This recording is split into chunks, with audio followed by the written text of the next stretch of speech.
Turn off the power to your solenoid and remove the pressure adjustment knob.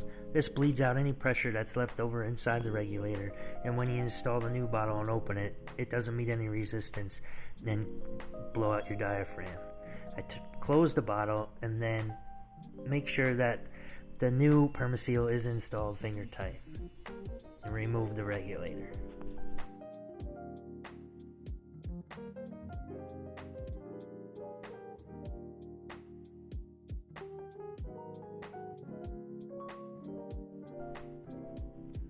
When removing the empty bottle, I realized that I made a mistake when I installed the regulators last time. I had over-torqued it way too much, and it actually got the Permaseal stuck inside the threads, and it actually disassembled on me. I pulled the stem out and looked inside, and I could see the O-ring and the brass ring as well. So instead of digging it out, I just kind of pushed the nut back up on the stem and popped it out of place. And with the new bottle lined up and the new Permaseal installed, I go ahead and finger tighten it just to kind of start the threads, and I lean the gauges back so that when I do my final torque, it straightens it up and puts it vertical again. But you definitely don't want to over tighten it, or you will disassemble that Permaseal and damage it. So I like to torque it just enough that the bottle kind of wants to move forward on me. Once you're torquing and the bottle wants to tip forward, you're good. You don't have to torque it any more than that. I go ahead and I turn the power back on, and I check to make sure that my solenoid is finger tight, because it will work loose after about 6 months.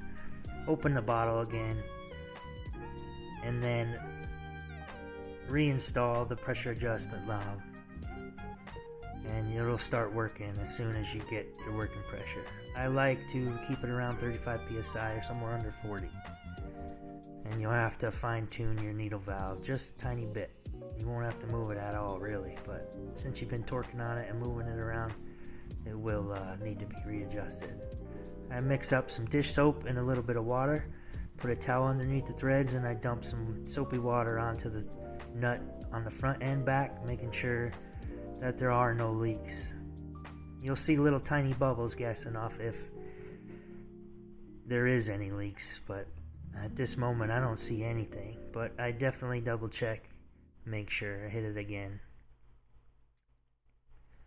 So after you dry it off and do some final adjustments to your knobs, you're all set. You can see that it's at 800 psi for a full bottle, and that's it. I really appreciate all your support. Thanks for watching. Take care.